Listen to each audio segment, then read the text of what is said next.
le bétonnage.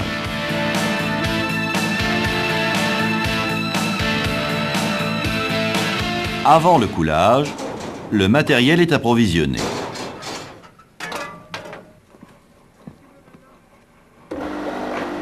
Le fonctionnement de l'aiguille est contrôlé.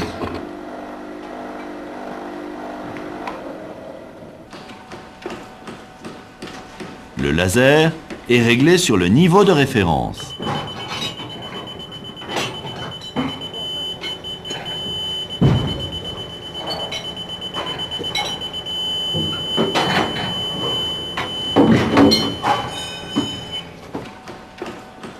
Un contrôle visuel permet de vérifier que tout est en ordre.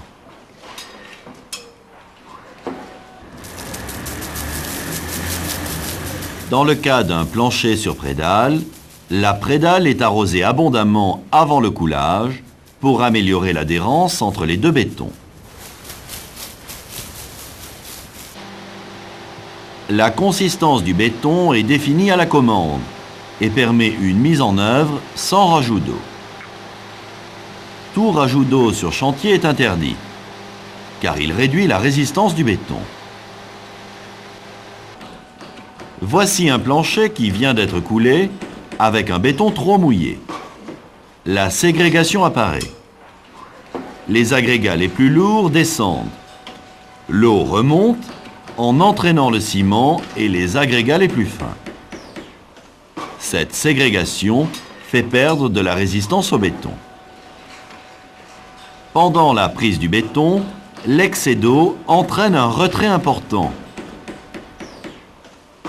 Du faïençage et des fissures apparaissent. L'excès d'eau reste en surface. Après évaporation, il ne reste plus que le ciment. Ce phénomène s'appelle le farinage. C'est une gêne pour le collage des revêtements. Pour connaître la résistance du béton, 3 éprouvettes sont remplies. Ces éprouvettes sont envoyées au laboratoire pour contrôler leur résistance à la compression. Ici, l'essai est effectué sur une éprouvette de section carrée.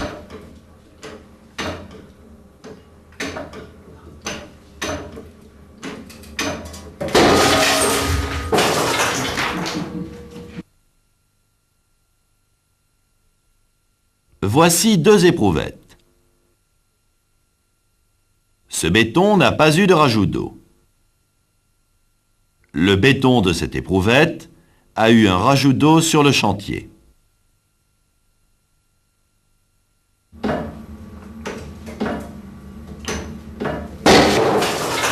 L'éprouvette ayant eu un rajout d'eau s'écrase avant la résistance souhaitée. Le béton est réparti en quantité nécessaire et en épaisseur constante. La vitesse de coulage doit être maîtrisée pour ne pas déplacer les réservations et les aciers. Le niveau de nivellement du béton est dégrossi avec le râteau. Cette phase de travail doit être la plus précise possible. Elle évitera de déplacer le béton après le coulage. L'aiguille est tirée horizontalement dans le béton pour les surfaces courantes. Un soin particulier est apporté à la vibration des clavetages, nœuds, poutres et chaînages. Voici un plancher avec une poutre incorporée. Le vibreur est glissé sous le chapeau.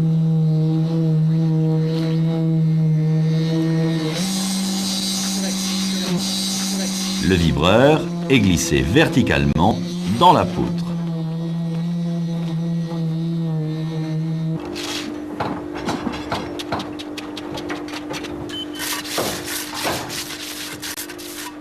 Les points de repère sont réglés au bon niveau.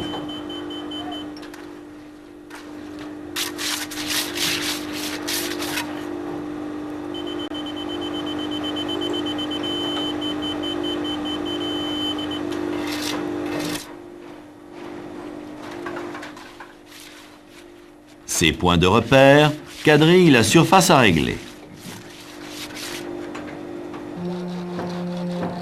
Des nus sont réalisés en utilisant les points de repère.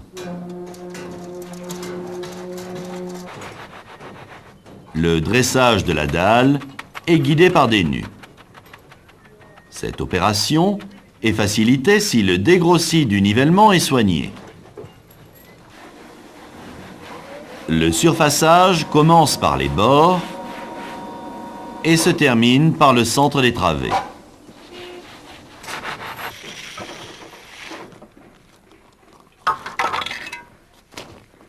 Un soin particulier est apporté à la finition autour des réservations.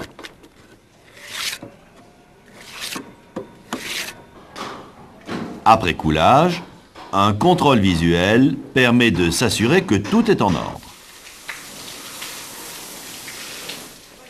Les coulures de béton sont enlevées sur les murs et sur le matériel de coffrage. Le matériel de coulage est nettoyé. La membrane plastique du contacteur est nettoyée pendant que le béton est frais.